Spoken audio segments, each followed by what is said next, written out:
जोङो Udalguri district BPF हिसाबै प्रत्येक बोसोरावनो माखासे फेस्टिभेलफोरखौ जों बिदिनो खुंबाय थायो जेरैहाय जों बैसागुबो खुङो जों क्रिसमासखौबो फालियो बेबायदिनो जोंहा थांखि लाखानाय बायदियै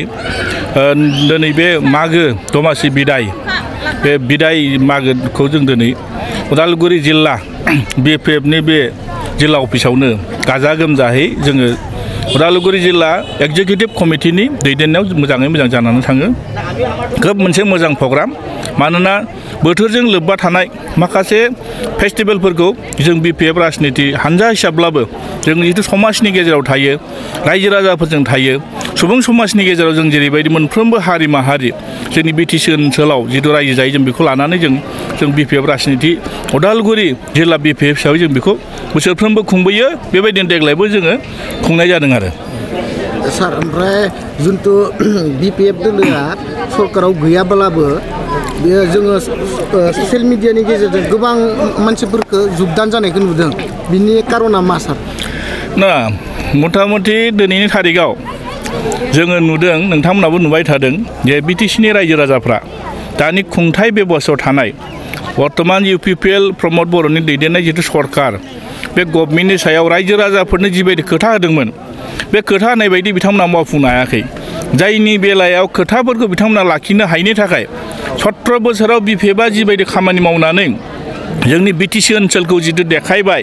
उन्नयननि दिगाव जिथु आवगाय होबाय दिनै बेखौ रायजो राजाफ्रा बावनो हायाखै नंखायनो दिनै रायजो राजाफ्रा लोब लोब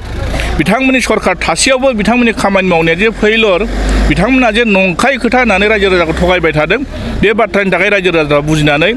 फैबाय थानाय दिनाव बिपिएफ सरकारखौ बा बिपिएफखौ सरकाराव लाबोफिननो थाखाय दिनै साफ्रोमबो बिटिसिनि रायजो राजाफ्रा माने लैहोर लैहोर फैनानै दिनै सापर्ट खालामफैदों आरो बेनो मोनसे फोरमान सार जिथु दा फैबाय थानाय एमपि इलेक्सनाव इलेक्सननि थाखाय नोंथांमोना माबायदि थामथियारि खालामगासिनो दङ नङा जोंनियाथ' नोंथांमोना मैयाबो नुदों जोंना बुथ कमिटिनि गासै बुथ कमिटिनि बिबानगिरि बुथ कमिटिनि मेम्बारफोरखौ लानानै जों मैया जोंहा मानगोनां बिपिएफनि आफादगिरि बारग' चिफ हाग्रामा महिलारि बिथाङा मैया फैनानै जोंनि उदालगुरि जिल्लायाव माने गासै माने 2000 नङा होमबा माने 2000 जोंनि केडार माने जोंनि वर्कारफोरखौ लानानै सावरायनानै बिथाङा मोजां मोनसे मेसेज होलांदों जे फैबाय थानाय दिनाव जिथु जों जानो गोनां एमपि इलेक्सन बे लकसभा इलेक्सनखौ जोंहा क'क्राझार आरो दरं आरो उदालगुरिखौ गेलेगोन होननानै बिथाङा अलरेडि डिक्लेयार होलांबाय नंखायनो जों नेबाय थादों जिथु गेलेगोन आरो गेलेनायल नङा दानि जिथु माने जोंनि जिथु समस्थिफोरखौ नायोब्ला बिनि गेजेरजों नुनो मोनो जे दरं आरो उदालगुरियाव बिपिएफआ गावनि सिम्बलावनो गेलेगोन आरो देरहानो हानाय माखासे पसिबिलिटिया दङ जायनि बेलायाव दिनै रायजो राजाफोरनो जों फिडबेकखौ मोनबाय थादों आरो निस्सय नैबे फेब्रुवारिनि गेजेराव बे टिकेटआ डिक्लेयार होगोन अब्ला जों नोंथांमोननो केन्डिडेटआ सोर जागोन जों बेखौ नोंथांमोननि गेजेराव माने बुंफोरनानै होगोन आरो जोंहा बिपिएफआ देरहागोना फाइनाल जाना दंबाय थायो आरो मानोना रायजो राजाफोरनि जिथु सापर्ट रायजो राजाफोरनि जिथु जोंखौ मोजां मोननाय जिबायदि बे बुस्थुआ बेरखांबाय थादों बेनो रोखा रोखा नंखायनो दिनै नुदों जे बिथांमोना दिनै हाजारखि होप्ता मोजां आसनि होनो थाखाय बिथांमोना जिबायदि मोनसे प्रलोभन होदों आसनिफोरखौ मोजां होननानै बुंबाय थादों बास्तबाव प्रेक्टिकेल एक्सुवेलि मोनमारदों ना मोनमाराखै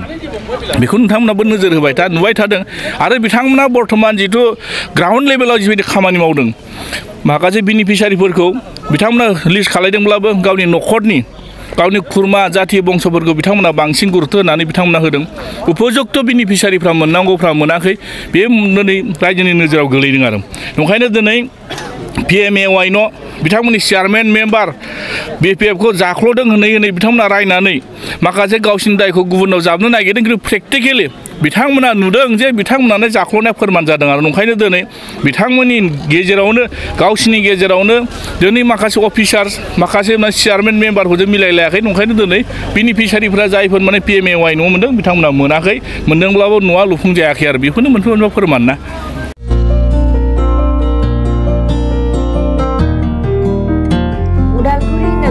संकरदेव मिशन हाई स्कुलनि साखाथियाव थानाय रेगिरेगां दख'ना गलायाव लकाय FNF महर ब्रेन्ड बिबार ब्रेन्ड आर'नाइ ब्रेन्ड जुरिपान माथानि बायदि बायदि रोखोमनि दखना आर'नाइ ब्लाउज फालि आरो बर'नि साबसिन हामसिन आगरनि जिफोरखौ हलसेल आरो रिटेल मोन्नैबो बेसेनाव बायनो हागोन। बेनि थाखाय नोंथाङा 7896313108 एबा